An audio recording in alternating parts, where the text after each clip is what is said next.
Bapak Ibu, sekali lagi kita bertemu dari ibadah online. Saya percaya meskipun kita berada di rumah masing-masing, tapi hadirat dan penyertaan Tuhan tetap sama bagi setiap daripada kita yang percaya kepadanya. Amin.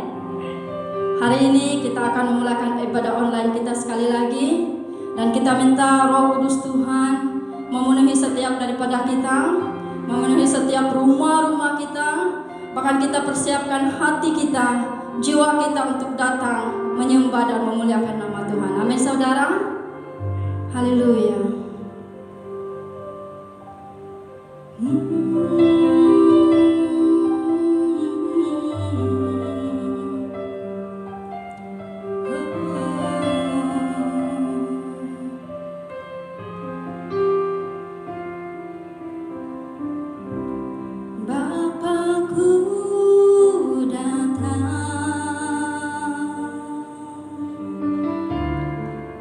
Menyembahmu di sini.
Kau yang memberi kemenangan, ku bersorak merayakan. Terpujilah Engkau Raja segala raja. Terpujilah Engkau Raja segala raja. Terpujilah Engkau Raja segala raja.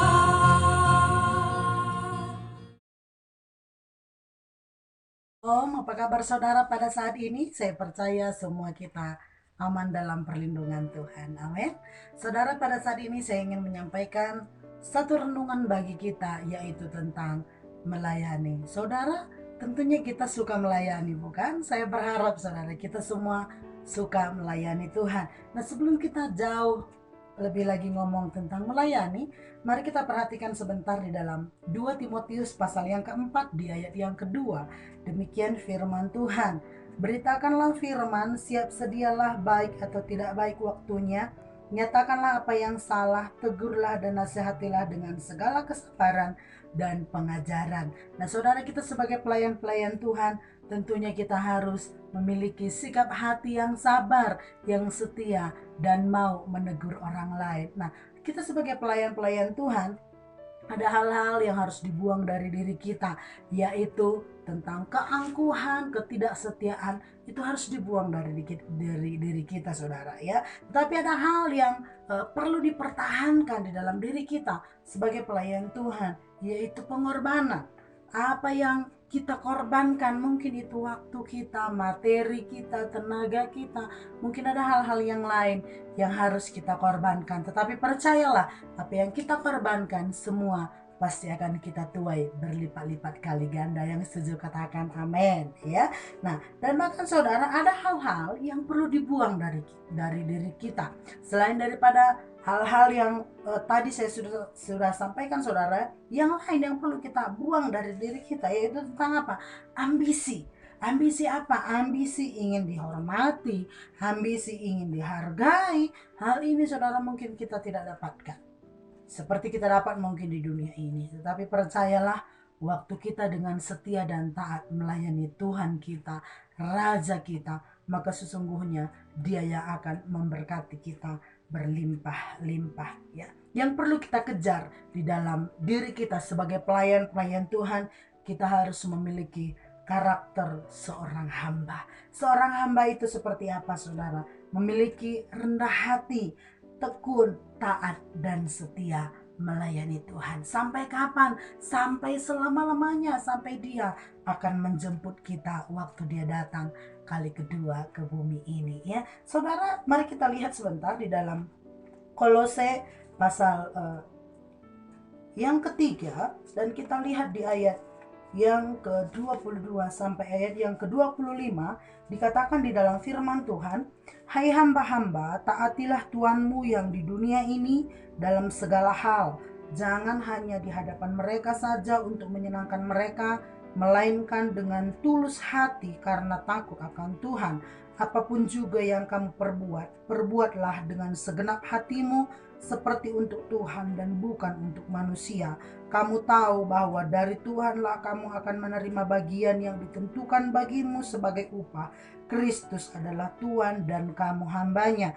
Barang siapa berbuat kesalahan, ia akan menanggung kesalahannya itu karena Tuhan tidak memandang orang. Nah, di sini kita ketahui saudara bahwa Tuhan tidak memandang siapapun. Ketika orang-orang memberikan hatinya untuk mau melayani Tuhan, sesungguhnya Dia akan memakai kita. Amin.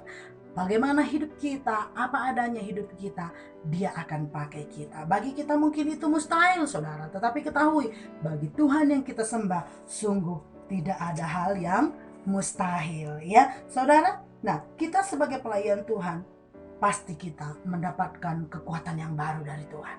Mungkin waktu kita banyak melayani orang-orang, melayani jiwa-jiwa, banyak hal-hal yang keluar dari diri kita. Tetapi percaya, di situ justru kita mendapatkan kekuatan yang baru daripada Allah. Di dalam firman Tuhan, yaitu di dalam 1 Korintus pasal yang pertama ayat yang ke-24 sampai ayat yang ke-25 dikatakan dalam firman Tuhan, tetapi untuk mereka yang dipanggil, baik orang Yahudi maupun orang bukan Yahudi, Kristus adalah kekuatan Allah dan hikmat Allah. Sebab yang bodoh dari Allah lebih besar hikmatnya daripada manusia, dan yang lemah dari Allah lebih kuat daripada manusia.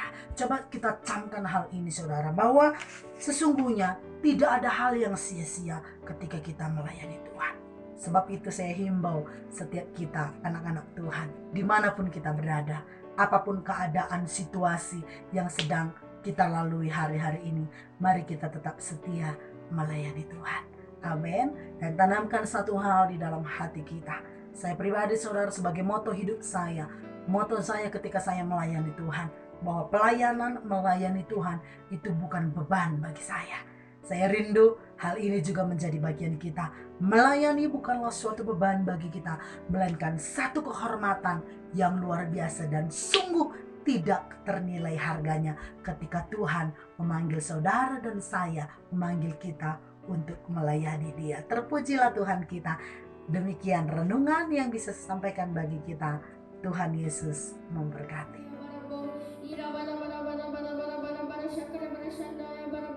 Father, in the name of Jesus, I release the blessing on my generation. Let the Holy Spirit fill us with His power, like your promise, Lord. In Joel chapter 2, verse 18, and it shall come to pass afterward that I will pour out my spirit on all flesh. Your son and your daughter shall prophesy, Lord.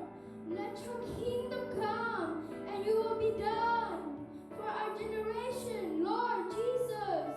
You who will build our generation, Lord Jesus, to prepare us at the time that will come to serve you in the third Pentecost movement. Holy Spirit, use us. Holy Spirit, empower us for your kingdom, for our family. Holy Spirit, use us to be your witness to our family, our friend, our school, and all places that we go. And now, Lord, I pray for our parents. Let your wisdom encompass our parents to guide us, walk in your truth and your light. I pray for our parents, Lord, to bless them. Your health and strength will fulfill them. Thank you, Lord, I pray for all praise, the honor, and the glory that belongs to you. In the name of Jesus, amen. Hallelujah. Bapak, kami bersyukur, terima kasih buat kebaikan-Mu saat ini Tuhan. Kami bersama-sama berdoa dalam online ini. Kami berterima kasih buat kesempatan yang Kau berikan bagi setiap kami. Berkati internet kami Tuhan, biarlah semuanya berjalan dengan baik, dan kami menyerahkan setiap kami dimanapun berada.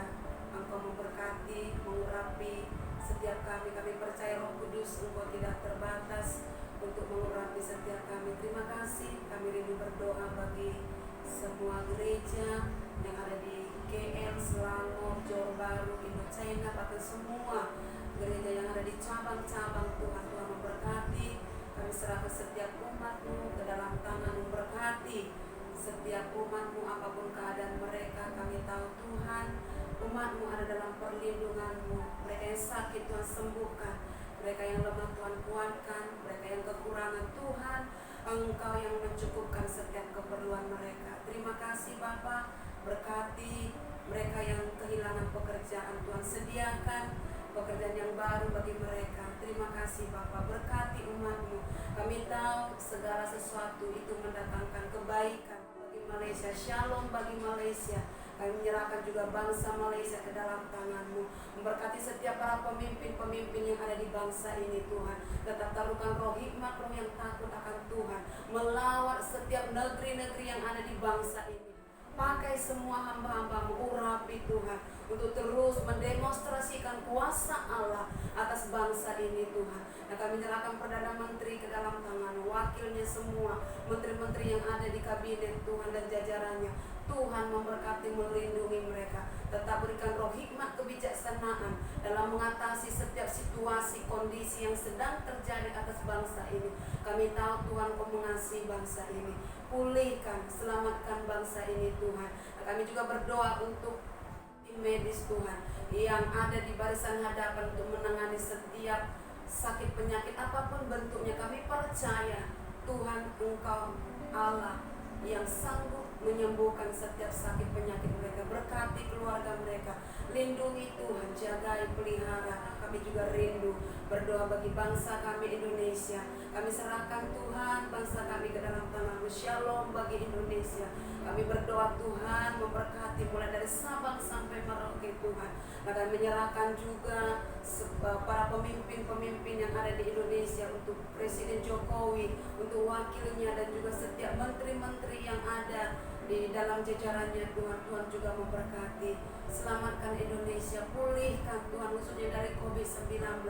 Kami berdoa bila pertobatan massal terjadi melalui kondisi keadaan yang sedang terjadi atas Indonesia Tuhan. Biarlah setiap mulut berseru dan setiap lutut berteluk Tuhan, mengaku Engkau Yesus Tuhan sebagai Raja di dalam hidup mereka. Berkati Indonesia, dan kami menyerahkan juga tim medis Tuhan yang bertumpus lumus Tuhan untuk menangani COVID-19 ini. Tuhan juga sertai, lindungi mereka, bahkan keluarga mereka juga Tuhan Engkau yang pelihara, Engkau menjaga mereka.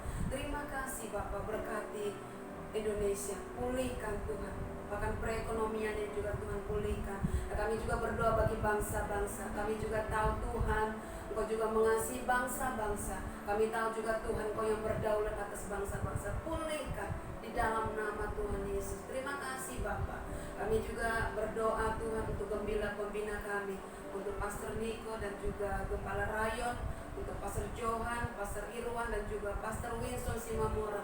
Tuhan pelihara hamba-hamba ini, dan juga semua mission pastor Tuhan, dimanapun mereka berada, biarlah mereka tetap ada dalam perlindungan Tuhan. Dan kami berdoa Tuhan, taruhkan setiap visi dan misimu bagi semua hamba-hambamu ini, sehingga setiap gerejamu, umatmu dituntun sesuai dengan kehendak Tuhan, berjalan seturut dengan tuntunanmu ya Bapa. Terima kasih Tuhan, berkati pelayanan mereka, biar pelayanan yang mengembang ke kanan dan ke kiri. Terima kasih Tuhan. Kami juga rindu berdoa bagi keluarga kami, apapun keadaan mereka, kami tetap percaya Tuhan mereka ada dalam perlindungan-Mu. Kalau mereka sakit Tuhan, sembuhkan mereka. Kalau mereka lemah Tuhan, kuatkan. Kalau mereka dalam kekurangan Tuhan, Engkau yang mencukupkan. Terima kasih Bapa, berkati keluarga kami, selamatkan mereka yang belum sungguh-sungguh Tuhan, percaya kepada nama-Mu. Pakai kami untuk terus menjadi tiang doa bagi keluarga kami. Terima kasih Bapa, Engkau sungguh baik dan teramat baik. Syukur kami naikkan bagi-Mu. Di doa kami di dalam nama Tuhan Yesus, kami berdoa dan mengucap syukur. Haleluya. Amin.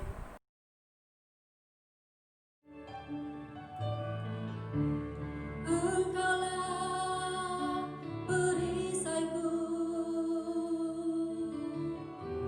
saat badai hidup menerpaku.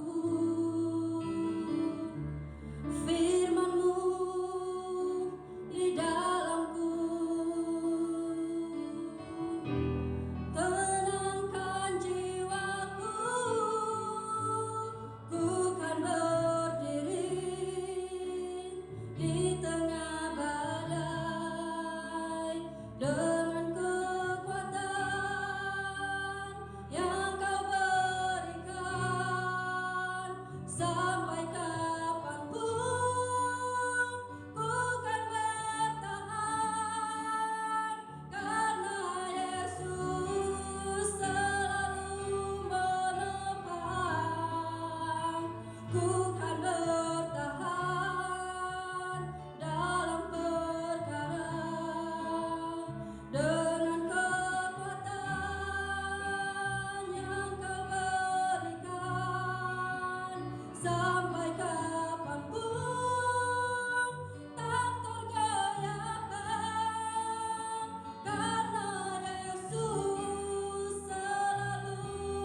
Shalom keluarga BCM Kuala Lumpur, Selangor Negeri 9 dan juga BCM Johor dan sampai ke Kuantan. Selamat hari Minggu buat Bapak Ibu Saudara semuanya. Selamat pagi, selamat siang, selamat sore, bahkan juga selamat malam bagi saudara yang join bergabung bersama-sama dengan ibadah online kita. Tidak terasa waktu bergulir begitu cepat dan kita sudah memasuki minggu yang ketiga di bulan Juli. Kurang lebih 4 bulan kita tidak beribadah secara offline di gereja kita masing-masing. Tapi saya percaya ibadah online pun kita tetap semangat dan penuh sukacita. Katakan amin. Bapak Ibu Saudara, mari hari ini kita akan dengarkan firman Tuhan. Tapi sebelumnya mari Bapak Ibu saya ajak kita berdoa bersama-sama. Bapak Surgawi, terima kasih kami boleh kembali beribadah bersama-sama secara online di rumah kami masing-masing. Kami mengucap syukur kalau kami boleh dikumpulkan beribadah secara online. Kami mau tetap setia, tetap menjaga semangat dan penuh sukacita. Dan hari ini kami mau mendengarkan firman Tuhan, kami siapkan hati kami. Berikan roh hikmat, pengertian, pewahyuan, supaya setiap firman yang kami dengar membuat iman kami timbul. Setiap firman yang kami dengar membangkitkan pengharapan dan sukacita dalam diri kami. Firman yang menyembuhkan, yang menguatkan, firman yang mengajar, menasihati, menuntun Tuhan. Terima kasih Bapa. Urapi mulut dan bibir hamba-Mu supaya hamba-Mu dapat menyampaikan firman Tuhan dengan bahasa yang sesederhana mungkin. Dalam nama Yesus kami sambut firman-Mu Tuhan. Haleluya. Amin. Puji nama Tuhan. Bapak Ibu Saudara yang kasih dalam Tuhan, dalam ibadah pada minggu ketiga ini saya ingin membawa tema kepada kita semua, yaitu tema yang saya berikan adalah menang atas krisis. Kita tahu dunia sedang berada dalam situasi krisis. Ya, krisis ekonomi, krisis politik, krisis kepercayaan, krisis rasa takut saudara, krisis juga dalam gereja, krisis iman, saudara, berbagai macam krisis yang sedang terjadi sejak pandemi COVID-19 ini melanda dunia, saudaraku. Ya, termasuk Bapak Ibu Saudara kita semua yang ada di Malaysia, ibadah juga kita belum bisa lakukan secara offline. Kita masih ibadah lewat YouTube seperti ini dan juga ibadah lewat IG Live dan juga lewat Zoom, lewat Facebook, lewat WhatsApp, ibadah-ibadah secara online. Dan krisis ini sangat menggoncang semua lapisan masyarakat, semua level usia, semua segmen kehidupan itu sedang dilanda oleh krisis, saudaraku. Nah, dan hari ini saya mau mengajak kepada Bapak Ibu Saudara keluarga BCM KL Selangor Negeri 9 Johor sampai Kuantan. Tema ini adalah menang atas krisis. Ada dua kata yang penting kita perhatikan, yaitu menang dan krisis, ya. Krisis ini definisinya dikatakan bahwa setiap peristiwa yang sedang terjadi atau diperkirakan mengarah kepada situasi yang tidak stabil dan berbahaya dan sangat mempengaruhi secara individu, kelompok, komunitas ataupun seluruh masyarakat atau sebuah bangsa. Krisis dapat dianggap membawa perubahan negatif baik dalam urusan keamanan, ekonomi, politik, sosial, lingkungan. Dan terutama ketika krisis tersebut datang secara tiba-tiba, ya. Nah, Kamus Besar Bahasa Indonesia juga berkata, krisis adalah keadaan yang berbahaya, situasi yang parah, atau keadaan yang sangat genting atau sulit, keadaan yang suram, ya. Nah, ini definisi daripada krisis itu sendiri. Dan kata kedua yang kita mau fokus juga adalah berbicara tentang menang atau kemenangan. Saya mendefinisikan di sini menang artinya ketika seseorang telah melewati ataupun sekelompok atau sebuah negara atau mungkin juga perusahaan ataupun juga keluarga ataupun individu telah melewati sebuah situasi yang sulit atau berat. Namun ketika mereka setelah melewati situasi itu, mereka keluar sebagai pemenang, di mana hasil yang mereka dapatkan setelah melewati krisis itu adalah hasil yang sangat memuaskan buat mereka, saudara. Itulah arti kata menang atau kemenangan, definisi yang bisa saya sampaikan kepada saudara. Contoh seperti sebuah pertandingan, perlombaan atau kompetisi, ya. Mereka berjuang, mereka berlomba dulu, melewati masa-masa yang sulit, lelah, saudara, latihan, tetapi ketika mereka melewati pertandingan itu, mereka keluar sebagai pemenang. Ataupun seperti sebuah pertempuran atau peperangan, latihan, pengaturan strategi, lalu bertempur, dan mereka keluar sebagai pemenang. Ya. Nah, saudara, krisis itu juga, hari ini kita mau topik kita itu menang atas krisis. Krisis bisa datang ketika seseorang problem dari dirinya sendiri. Mungkin dia melakukan sebuah kesalahan, kekeliruan, baik itu menyangkut ekonominya, kesehatannya, atau hubungannya. Nah, bisa krisis terjadi datang kepada seseorang karena memang dari dirinya. Contoh, ketika dia jatuh sakit, yang mengalami sakit, 1 atau 2 penyakit datang dalam tubuhnya, sebenarnya tidak perlu terjadi, tapi karena tidak menjaga pola makan, tidak menjaga kesehatan, mungkin dia mabuk, merokok, begadang, kurang tidur, stres, akhirnya sakit-sakitan, mengalami krisis, harus diopnam atau harus dirawat rumah sakit, dan kalau tidak cepat ditangani mungkin bisa sampai meninggal. Ya, tapi kadang juga ada krisis datang dari luar, serangan. Ya. Contoh, mengalami serangan dari kuasa kegelapan, bisa juga saudaraku kerasukan, atau mengalami yang namanya diserang oleh kuasa kegelapan, mungkin disihir atau disantet, mungkin gitu saudara.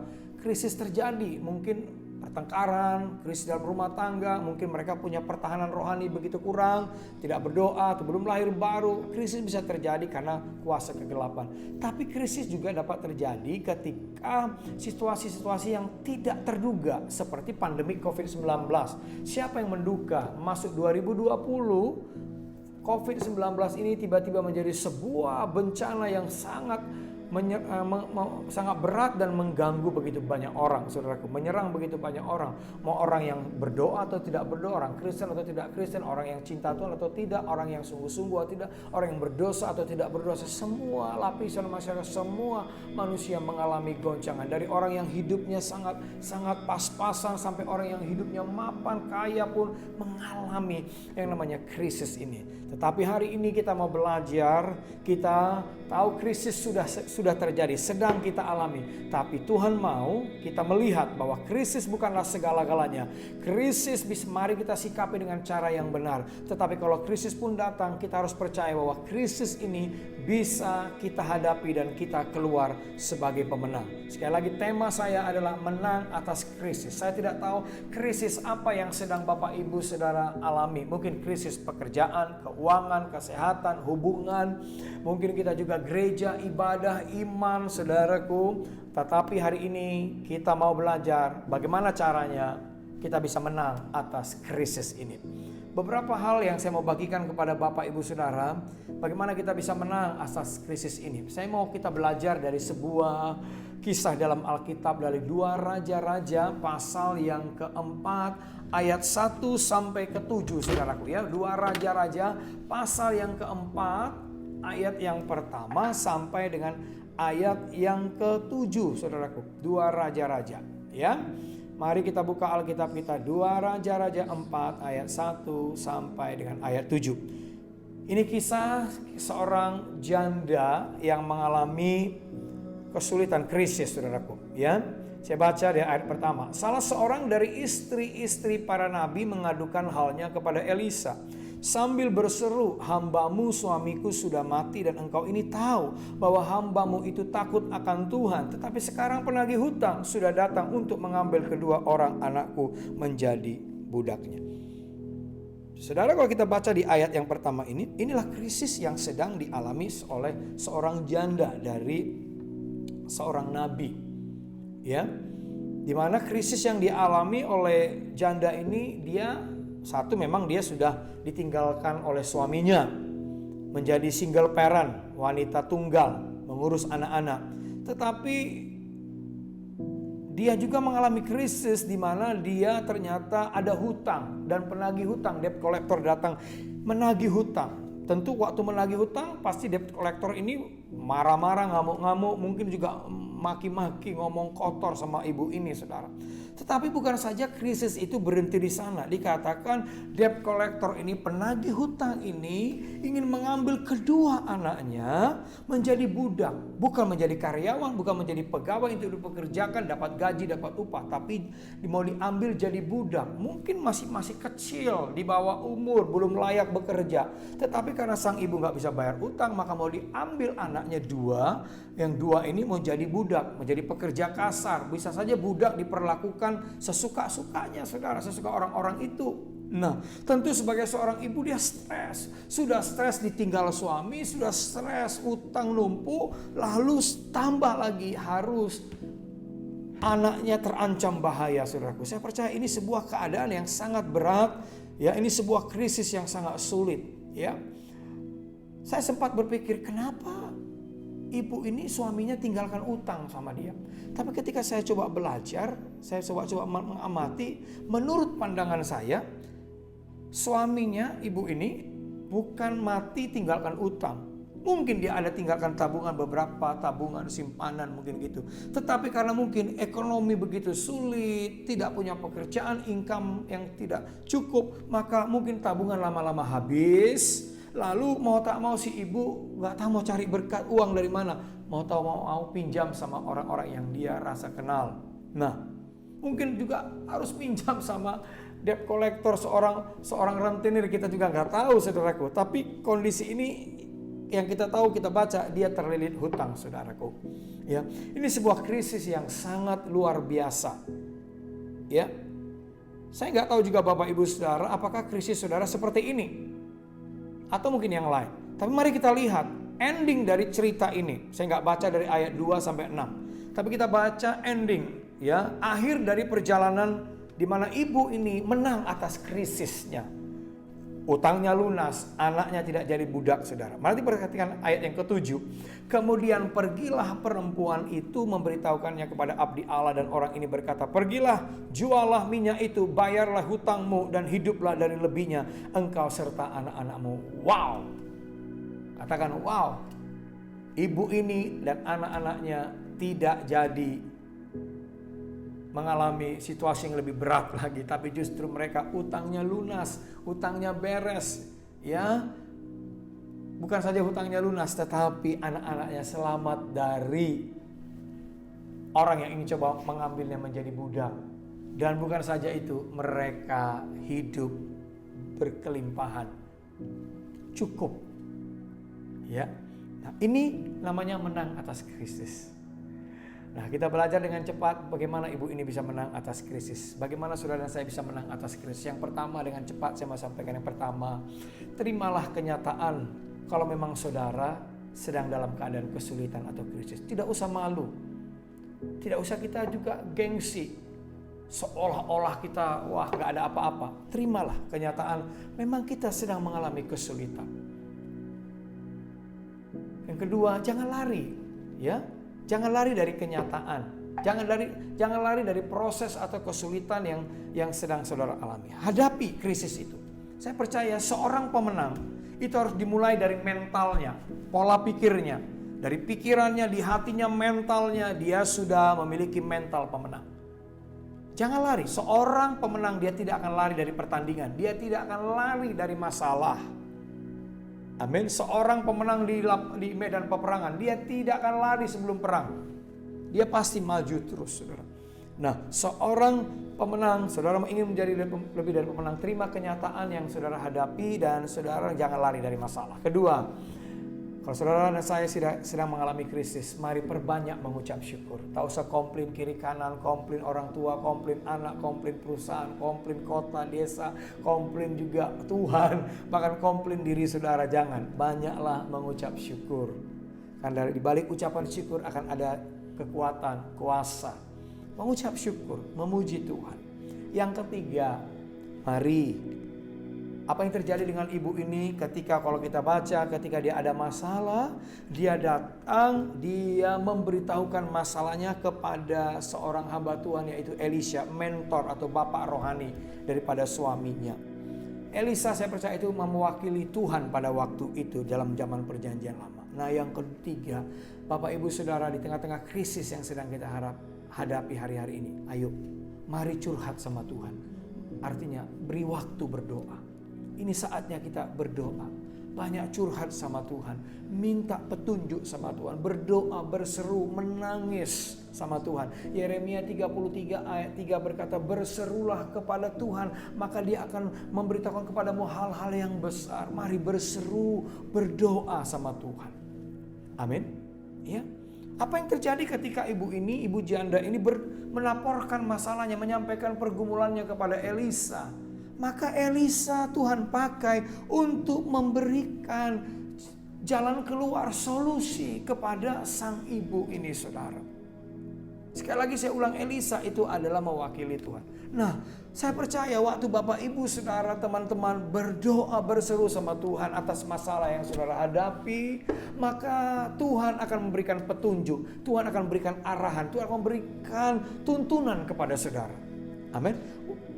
Tapi kadang-kadang memang tuntunan Tuhan itu, ya, arahan daripada Tuhan itu kadang-kadang tidak masuk akal. Tapi yang penting saudara dengarkan dulu apa yang menjadi arahan Tuhan. Dan bagaimana kita bisa mendengarkan tuntunan Tuhan kalau kita nggak pernah berdoa? Tapi seringkali juga tuntunan Tuhan itu datang dari bapak-bapak rohani kita, orang-orang yang kita hormati secara rohani, saudara. Maka kita perlu punya komunitas keluarga rohani, di mana di sana kita akan mendapatkan nasihat-nasihat untuk mungkin ada di situ jalan keluar yang Tuhan siapkan. Amin. Ya, saudara yang kasih dalam Tuhan, yang ketiga tadi, mari berseru, mari berdoa, sampaikan pergumulan kita kepada Tuhan. Lalu yang keempat, saudara, kalau kita sudah dapat tuntunan Tuhan, ayo lakukan. Perempuan ini dikatakan oleh Elisa, apa yang ada padamu? Ada minyak sedikit di botol kecil. Oke, gak jadi masalah. Elisa gak bilang, masa cuma ini aja sih? Terus gimana dong saya mau tolong kamu? Tidak. Ya, tapi justru Elisa, perhatikan orang-orang yang memberikan nasihat kepada saudara. Orang yang benar pasti akan menyemangati saudara, mengingkar saudara, bukan mengintimidasi saudara. Elisa bilang, oke, gini ya. Sekarang kamu keluar, pergi ke tetangga-tetanggamu, pinjamlah tempayan-tempayan sebanyak mungkin. Lalu bawalah ke rumahmu, tutup pintumu, ajak anak-anakmu, dan mulai kamu tuangkan minyak yang sedikit itu ke dalam buli-buli atau tempayan yang besar. Perhatikan, waktu sang ibu dengar perintah, dengar tuntunan nasihat, dia tidak pikir dua kali, dia tidak banyak tanya-tanya, tapi yang ada adalah dia melangkah dengan ketaatan, dia pinjam, dia bawa ke rumah, dia isi, saudara. Bapak Ibu Saudara, hari-hari ini mari dengarkan suara Tuhan baik-baik. Kalau Tuhan sudah bicara, betul-betul saudara yakin itu suara Tuhan, mari taatin. Memang kadang-kadang gak masuk akal, memang kadang-kadang berat, memang kadang-kadang masa sih seperti ini jawabannya. Saya mau katakan kalau itu dari Tuhan, lakukan, taatin. Amin. Supaya kita itu proses menuju menang atas krisis. Lalu yang kelima, bagaimana kita bisa menang atas krisis? Perlu kerendahan hati. Kita kalau sudah dalam krisis, ayo mari jangan ada yang sombong, arogan, angkuh, tapi belajarlah rendah hati. Si ibu perlu rendah hati, pinjam tempayan-tempayan kepada tetangganya. Pasti malu. Mungkin ada juga orang yang akan dia jumpai itu adalah orang yang utangnya belum dia bayar, saudara. Mungkin juga waktu dia mau minjam tempayan, ada juga orang yang gak langsung kasih. Udah tidak kasih, marah-marah, ngamuk-ngamuk, maki-maki mungkin juga. Bahkan digosipin lagi, saudara. Diperlukan kerendahan hati. Amin. Tapi ayo, saya percaya kerendahan hati itu akan mendatangkan kuasa mujizat. Orang rendah hati akan ditinggikan kata Tuhan, saudara. Diperlukan kerendahan hati. Yang keenam, mari jangan sampai kehilangan iman dan pengharapan. Ibu ini dan anak-anaknya dia isi minyak itu, saudara. Minyak yang kecil itu ditumpahkan ke dalam tempayan yang besar. Itu diperlukan iman dan pengharapan. Benar-benar artinya sungguh-sungguh percaya kalau itu Tuhan yang suruh dan pasti akan terjadi mukjizat. Jangan kehilangan iman dan pengharapan. Hiduplah oleh iman dan pengharapan hari-hari ini kepada Tuhan. Bukan berharap kepada apa yang kita lihat. Karena yang kita lihat tak ada harapan kayaknya hari-hari ini. Tapi bersama dengan Tuhan. Firman Tuhan menjadi pengharapan. Satu kali di dalam Roma 4 ayat 18 juga Abraham dibilang begini. Tidak ada dasar bagi Abraham untuk berharap. Karena dia sudah tua, lanjut usia, sudah lemah fisiknya dan istrinya. Tetapi dikatakan dia tetap berharap juga kepada Tuhan yang sanggup menggenapkan apa yang Tuhan janjikan kepadanya. Abraham tidak berharap karena melihat fisiknya, tapi dia berharap kepada apa yang firman Tuhan katakan. Hari-hari ini pegang firman yang Tuhan katakan kepada saudara. Jangan ragu, jangan takut. Melangkah dengan iman. Amin. Yang ketujuh, untuk menang atas krisis. Bapak ibu saudara dikatakan ayat ketujuh, mereka dikatakan menjual minyak itu. Ini berbicara usaha dan kerja keras. Ayo mari berusaha. Bekerja keras.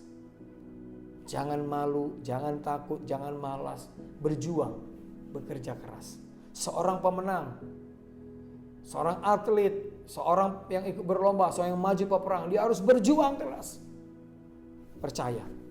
Perjuangan kita, usaha kita, kerja keras kita tidak akan sia-sia. Kita pasti menang atas krisis. Bapak ibu pasti akan menang atas krisis. Mungkin sekarang sedang mencoba beberapa usaha pekerjaan yang baru. Mungkin sedang mencoba melamar pekerjaan.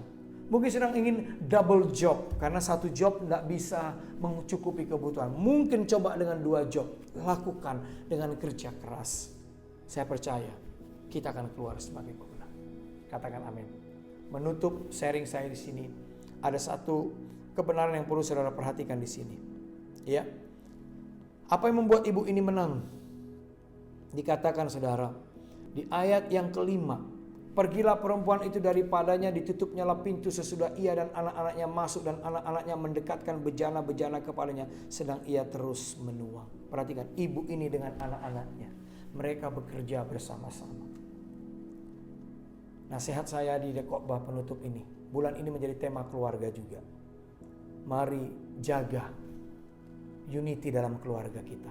Suami istri, istri suami, orang tua anak, anak dengan orang tua. Keluarga inti dan keluarga-keluarga kita yang lain. Berusaha untuk hidup rukun. Jangan bertengkar, jangan pecah, jangan ribut. Hiduplah rukun satu dengan yang lain. Amin. Sebagai keluarga rohani dalam gereja, mari kita hidup rukun, saling menghormati, saling mendukung, saling membangun, saling menyemangati, ya, saling menasehati, saling mendorong, saling mengingatkan, bukan saling menjatuhkan, bukan saling menghina, tidak, tapi kita saling membangun di tengah-tengah krisis ini. Bangun kebersamaan, bangun unity, kerjasama, berkolaborasi satu dengan yang lain.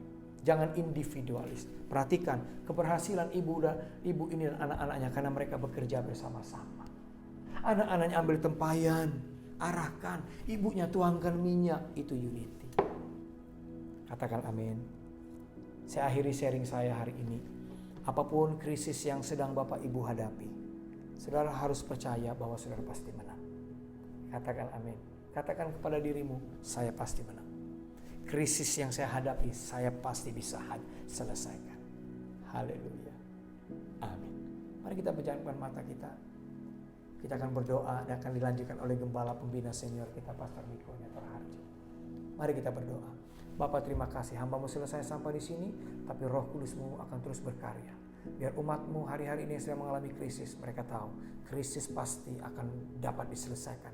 Karena Engkau mendesain kami, Engkau berikan kepada kami roh yang perkasa, kemampuan, kekuatan untuk kami bisa mengatasi krisis ini dan menang atas krisis ini. Terima kasih Bapa. Dalam nama Yesus kami akan mendengarkan pesan dari Gembala Pembina Senior kami, Pak Pendeta Niko Nyotorharjo, dan melanjutkan dengan perjamuan kudus.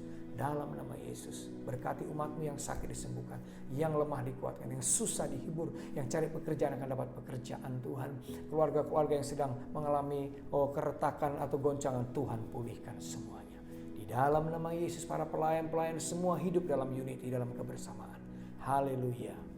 Amin. Shalom semuanya.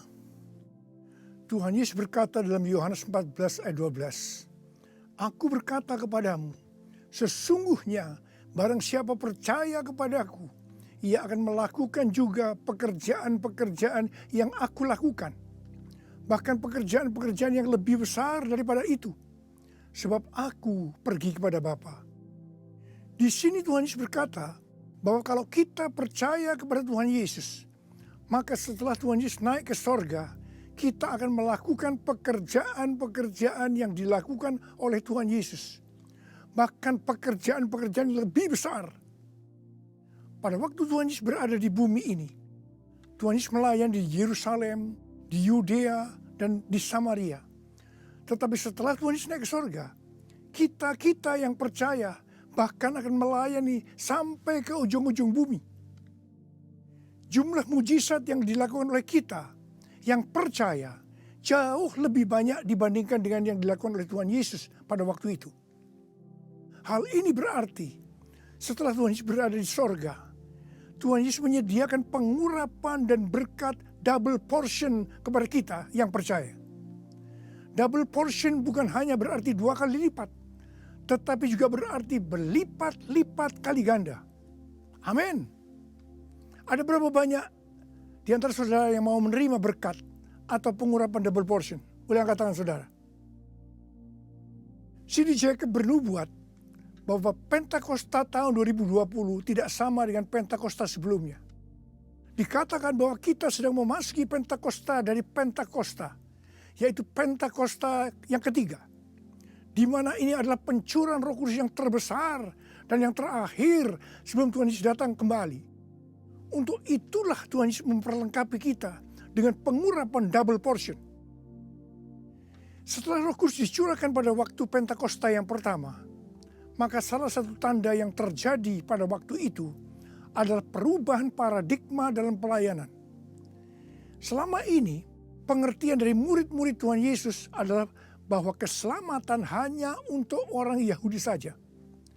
Tetapi dengan adanya peristiwa Cornelius yang bukan orang Yahudi bertobat, dipenuhi dengan Roh Kudus, berbahasa roh, dan menerima baptisan air, maka dengan perdebatan yang cukup panjang, akhirnya dengan kesaksian Petrus, para rasul dan seluruh orang percaya di Yudea dapat menerima bahwa keselamatan bukan hanya untuk orang Yahudi saja, tetapi untuk semua bangsa, termasuk bangsa Indonesia.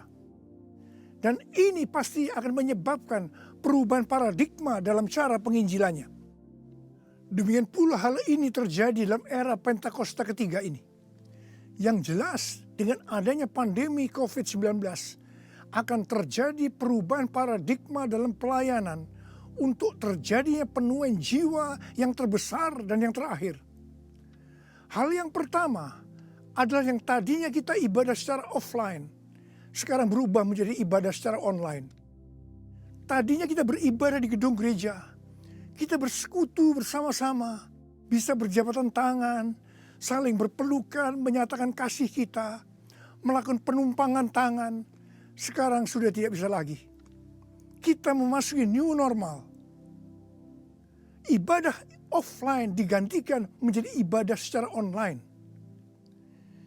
Terus terang, saya tidak mengerti sepenuhnya dengan adanya perubahan ini. Tapi Tuhan menyuruh saya untuk melakukan seperti apa yang terdapat dalam Yeremia 33 ayat 3. Berserulah kepadaku, maka aku akan menjawab engkau dan memberitahukan kepadamu hal-hal yang besar dan yang tidak terpahami, yakni hal-hal yang tidak kau ketahui. Itulah yang saya lakukan hari-hari ini. Saya percaya justru dengan adanya perubahan paradigma dalam pelayanan ini, pasti akan terjadi penuaian jiwa yang jauh lebih besar dibandingkan pada waktu kita menggunakan cara yang lama. Hal yang kedua, untuk terjadinya penuaian jiwa yang terbesar dan yang terakhir, Tuhan berkata akan terjadi kebangkitan generasi muda. Russell Evans, gembala sidang dari Planet Shaker, Melbourne, pada tahun 2017 mendapat penglihatan tentang Indonesia. Bahwa Roh Kudus sedang dicurahkan luar biasa di Indonesia. Dia melihat jutaan anak-anak muda dipenuhi dengan Roh Kudus. Mereka cinta mati-matian kepada Tuhan Yesus. Tidak kompromi terhadap dosa. Dan akan memenangkan banyak jiwa. Generasi anak muda ini kita sebutkan di generasi Yeremia.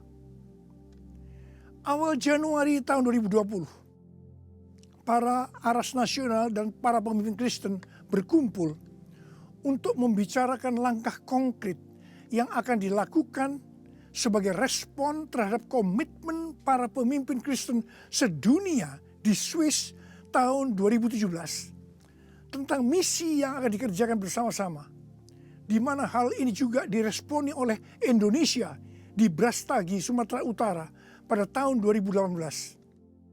Dengan perkataan lain, ini membicarakan tentang langkah konkret yang akan dilakukan oleh seluruh gereja untuk menyelesaikan amanat agung Tuhan Yesus. Hasil dari pertemuan para pemimpin Kristen awal Januari 2020 itu, bahwa apa yang akan dilakukan ke depan untuk menyelesaikan amanat agung Tuhan Yesus akan menunggu sepulangnya saya dari pelayanan di Brasil. Di Brasil, saya melayani KKR untuk generasi muda yang berusia rata-rata sekitar 24 tahun. Yang diadakan di 3 stadion besar. Jumlah yang hadir sekitar 180.000 orang.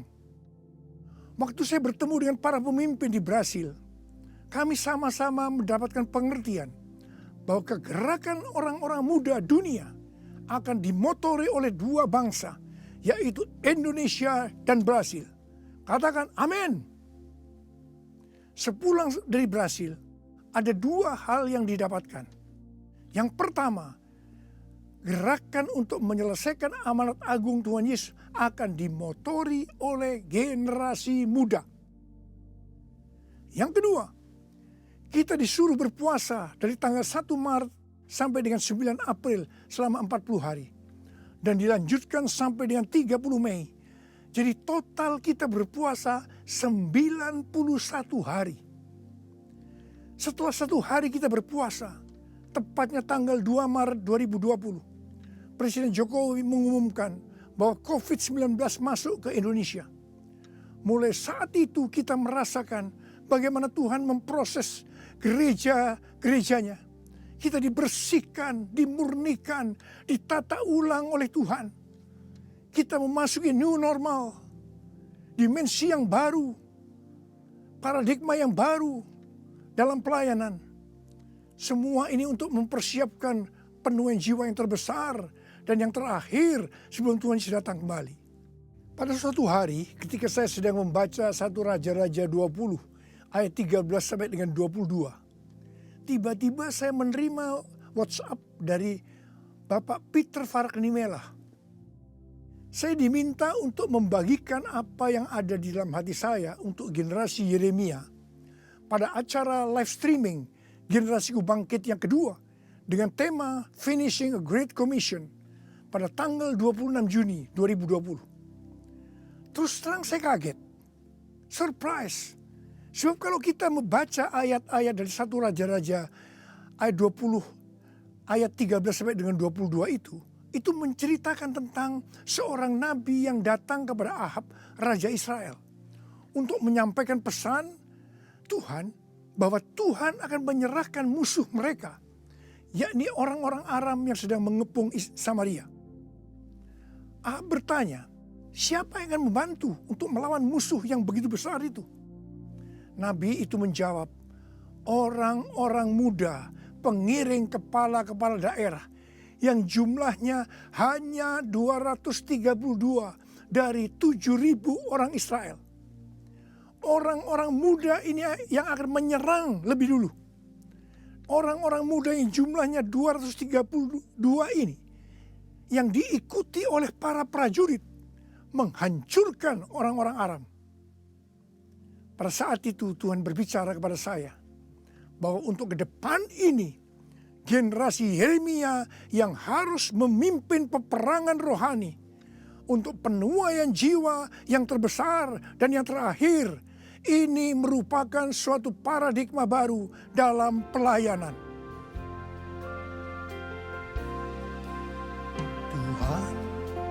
ini aku, jadikanlah ku alatmu untuk memberitakan Injilmu. Tuhan, ini aku, jadikanlah ku hamba-Mu untuk melakukan firman-Mu. Penuhi hidupku dengan Roh-Mu, agar ku jadi saksi-Mu. Pakailah hidupku dan urapilah untuk kemuliaan nama-Mu, untuk kemuliaan nama-Mu, untuk kemuliaan nama-Mu. Menteri Agama memberikan pengarahan dalam pembukaan kembali ibadah secara offline, bahwa anak-anak, lansia, dan orang yang memiliki penyakit bawaan yang berisiko tinggi terhadap COVID-19 dilarang beribadah di gereja. Saya percaya ini bukan suatu kebetulan, tetapi Tuhan sedang berbicara harus ada pergantian generasi. Tuhan seolah-olah memaksa agar generasi lansia mendelegasikan atau menyerahkan tugas mereka kepada generasi muda. Ini merupakan perubahan paradigma dalam pelayanan. Elisa adalah nabi muda yang mewakili generasi muda yang akan dipakai Tuhan untuk tugas yang lebih besar. Pada waktu itu Elia disuruh oleh Tuhan mengurapi Elisa untuk menjadi nabi menggantikan dia. Pertama, Elia melemparkan jubahnya kepada Elisa. Ini berbicara tentang memberikan otoritas menjadi seorang nabi. Yang kedua, Elisa menjadi pelayan Elia. Elia juga menjadi bapak rohani yang mementor Elisa. Elisa sangat setia kepada nabi atasannya, sehingga Elisa dikenal sebagai yang dahulu melayani Elia. Yang ketiga, Elisa terus mengikuti Elia kemanapun dia pergi. Elia ke Gilgal, Betel, Yericho, Sungai Yordan. Elisa terus mengikuti meskipun dilarang oleh Elia. Waktu menyeberang Sungai Yordan, Elia berkata kepada Elisa, "Mintalah apa yang hendak kulakukan kepadamu sebelum aku terangkat daripadamu." Jawab Elisa, "Biar aku mendapat 2 bagian dari rohmu." Elia berkata, "Yang kau minta ini adalah sukar. Tetapi jika engkau dapat melihat aku terangkat daripadamu, akan terjadilah kepadamu seperti yang demikian. Dan jika tidak, tidak akan terjadi." Ternyata Tuhan mengabulkan permintaan Elisa. Dia melihat waktu Elia diangkat. Elisa mendapat 2 bagian dari roh Elia, double portion. Arti daripada 2 bagian roh Elia atau double portion adalah, yang pertama, Elisa sebagai anak rohani yang sulung dari Elia menerima warisan 2 kali lebih banyak dibandingkan dari anak-anak rohani lainnya. Elisa mohon kepada ayah rohaninya untuk memberikan wibawa seorang nabi yang lebih besar kepadanya, supaya Elisa bisa melanjutkan pelayanan Elia. Yang kedua, dalam hal mujizat, Elia melakukan mujizat sebanyak 7 kali. Sedangkan Elisa melakukan 14 kali. Di mana 1 kali setelah Elisa meninggal, tulang-tulangnya bisa membangkitkan orang yang mati. Peranan Elisa sebagai nabi terhadap raja-raja Israel lebih banyak dibandingkan Elia. Elia sebagai nabi pada zaman Raja Ahab saja. Sedangkan Elisa sebagai nabi dalam zaman Raja Yoram, Yehu, Yoahas, Yoas. Jadi, untuk mendapatkan pengurapan atau berkat double portion, Elisa melakukan hal-hal sebagai berikut. Yang pertama, Elisa menerima jubah Elia, yang artinya mendapatkan otoritas untuk pelayanannya sebagai nabi. Yang kedua, Elisa setia kepada bapak rohaninya. Yang ketiga, Elisa pergi ke Gilgal. Gilgal adalah tempat di seberang sungai Yordan, di mana laki-laki yang belum disunat, mereka disunat di sini. Disunat berbicara tentang lepas dari keinginan daging dan hidup dipimpin oleh Roh Kudus. Keinginan daging adalah maut, tetapi keinginan roh adalah hidup dan damai sejahtera. Roma 8 ayat 6. Sebab jika kamu hidup menurut daging, kamu akan mati. Tetapi jika oleh roh kamu mematikan perbuatan-perbuatan tubuhmu, kamu akan hidup. Roma 8 ayat 13. Yang keempat, Elisa pergi ke Betel. Betel adalah tempat perjumpaan Yakub dengan Tuhan secara pribadi. Kita harus menjaga agar setiap waktu hidup kita senantiasa dipenuhi oleh hadirat-Nya, sehingga kita selalu mengalami perjumpaan dengan Tuhan secara pribadi. Yang kelima, Elisa pergi ke Yeriko. Yeriko adalah kota pertama di tanah perjanjian yang diberikan oleh Tuhan kepada bangsa Israel untuk direbut. Tembok Yeriko roboh setelah sangkakala ditiup dan orang Israel bersorak-sorai. Ini berbicara tentang kuasa dari pujian dan penyembahan. Tuhan menciptakan manusia agar manusia memuji dan menyembah Tuhan. Dalam masa pandemi COVID-19 ini, kita harus banyak memuji dan menyembah Tuhan. Meskipun ini tidak mudah, karena kita melihat keadaan-keadaan yang terjadi saat ini. Kita harus melakukan seperti apa yang Daud lakukan dalam Mazmur 103 ayat 1 dan 2. Di mana Daud berkata, "Pujilah Tuhan, hai jiwaku. Pujilah namanya yang kudus, hai segenap batinku. Pujilah Tuhan, hai jiwaku. Dan janganlah lupakan segala kebaikannya." Memang kita kadang-kadang harus memaksa jiwa kita untuk memuji Tuhan dengan selalu mengingat kebaikan Tuhan. Mungkin ada di antara saudara yang mengalami ketakutan, kebingungan, depresi, terdampak krisis ekonomi, sakit karena COVID-19. Mari kita selalu mengingat kebaikan Tuhan. Saya mau katakan sesuatu kepada saudara.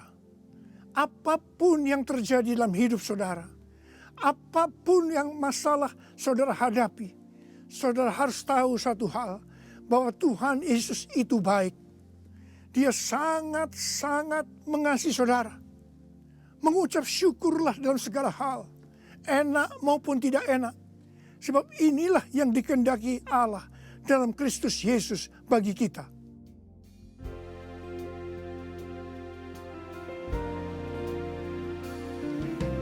Bapa, Engkau baik. Bapa, Engkau baik. Kau selalu baik kepadaku. Apa ku cintakan. Aku memujimu. Aku menyembahmu. Ku nyanyi haleluya.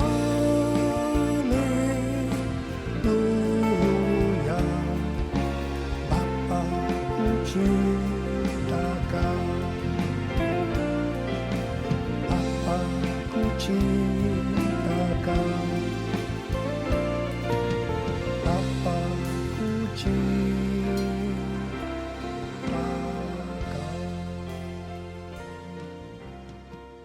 Yang keenam, Elisa pergi ke sungai Yordan.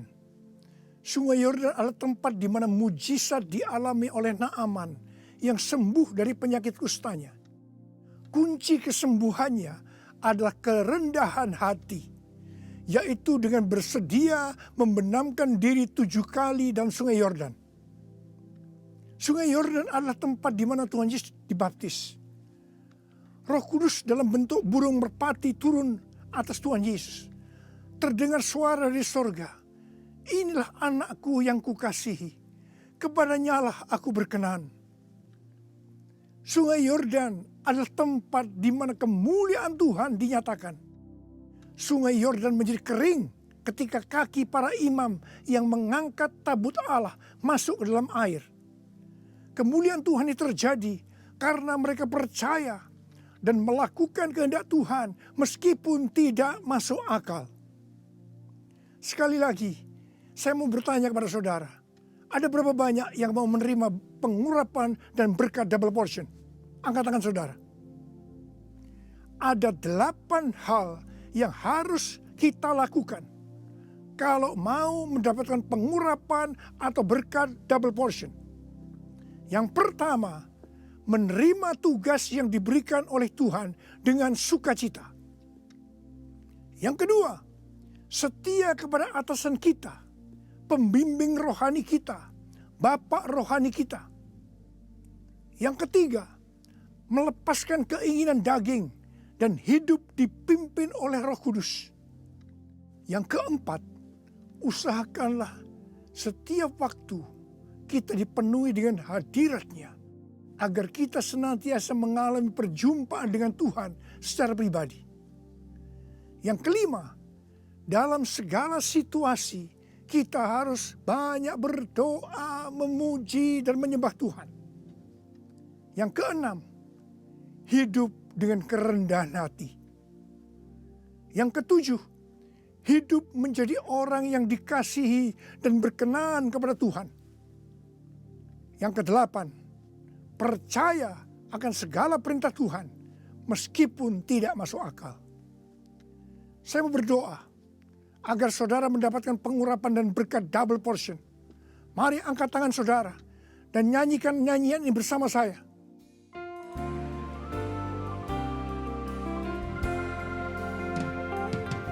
Anointing, follow me. Anointing, follow me. Let the power of the Holy Spirit fall on me. Anointing, fall on me. Anointing, fall on me. Anointing, fall on me. Let the power of the Holy Spirit fall on me. Anointing, fall on me. Anointing, fall on me. Anointing, fall on me. Angkat tangan saudara. Angkat tangan saudara. Mari kita angkat tangan saudara. Urala bala bala bala bala bala bala. Urala bala bala bala. Uria berbahasa roh. Berbahasa roh. Urala bala bala bala bala bala. Uria la la bala bala bala bala bala bala bala. Ura bala bala. Tuhan curahkan pengurapan. Pengurapan double portion. Pengurapan double portion. Berkat double portion. Terima. Terima. Terima. Terima. Terima. Terima. Urala basikala la bala. Terima. Terima. Terima. Uria la la bala bala bala bala bala bala bala bala bala. Pakai anak-anakmu Tuhan menjadi alatmu Tuhan. Dengan pengurapan double portion, mereka akan melakukan, menyelesaikan amanat agung Tuhan Yesus. Terima, terima, terima. Oh, berkati anak-anak, berkati mereka semua Tuhan. Kau menyembuhkan yang sakit. Terima, terima kesembuhan, terima kesembuhan, terima, terima, terima, terima. Diberkati oleh Tuhan. Terima kasih, terima kasih Tuhan. Terima kasih, terima kasih. Dalam nama Yesus. Amin. Mari saudara-saudara, kita akan masuk ke dalam perjamuan kudus. Kita akan mengingat ayat ini. Sebab setiap kali kamu makan roti ini dan minum cawan ini, kamu memberitakan kematian Tuhan sampai Ia datang.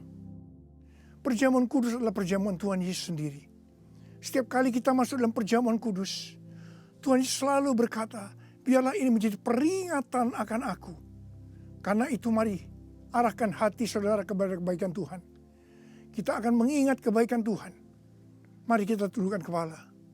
Tuhan, siapakah kami sebelum kami mengenal Engkau?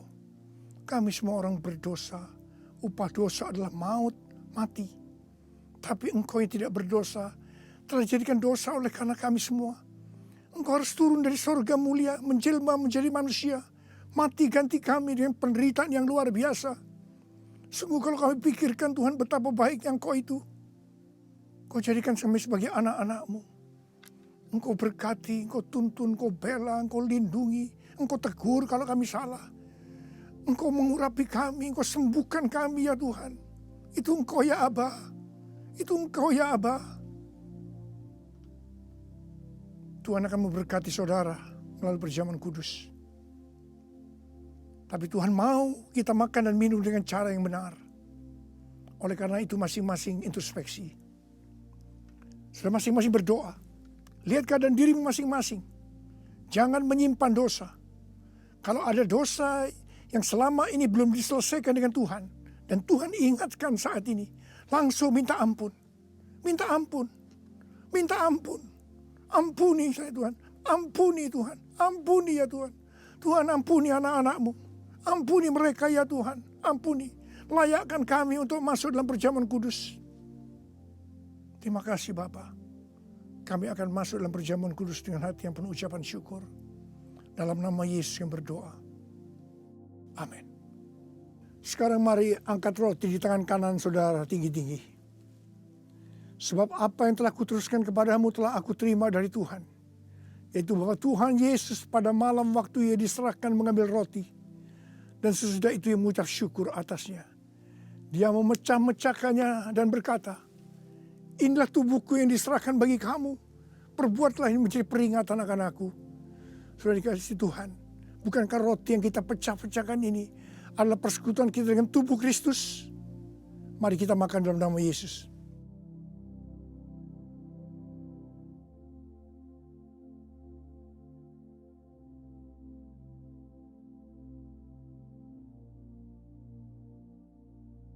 Sekarang angkat cawan di tangan kanan saudara tinggi-tinggi. Demikian juga ia mengambil cawan sesudah makan lalu berkata, cawan ini adalah perjanjian baru yang dibenterkan oleh darahku. Perbuatlah ini setiap kali kamu meminumnya menjadi peringatan akan aku. Sudah kasih Tuhan, bukankah cawan pengucapan syukur yang atas kita ucapkan syukur adalah persekutuan kita dengan darah Yesus? Mari kita minum dalam nama Yesus.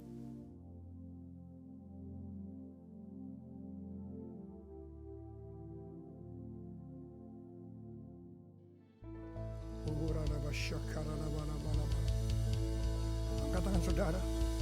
Mari ucapkan syukur dengan suara. Jangan diam. Terima kasih ya Tuhan. Kami bersyukur ya Tuhan. Kami bersyukur ya Tuhan. Terima kasih ya Tuhan. Terima kasih. Terima kasih ya Tuhan. Terima kasih buat kebaikan Tuhan. Terima kasih buat kebaikan Tuhan. Terima kasih ya Tuhan. Terima kasih. Terima kasih. Terima kasih. Terima kasih ya Tuhan. Terima kasih. Terima kasih Yesusku, terima kasih Yesusku. Puji syukur hanya bagi Tuhanku. Terima kasih Yesusku, terima kasih Yesusku. Puji syukur hanya bagi Tuhanku. Terima kasih Yesusku, terima kasih Yesusku. Puji syukur hanya bagi Tuhanku. Terima kasih Yesusku, terima kasih Yesusku. Puji syukur hanya bagi Tuhanku. Puji syukur hanya bagi Tuhanku. Puji syukur hanya bagi Tuhanku.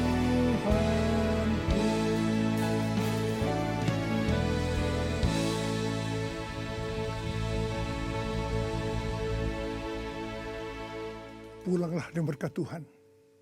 Kasih karunia berlimpah-limpah daripada Allah Bapa dalam Anak yang tunggal, Yesus Kristus.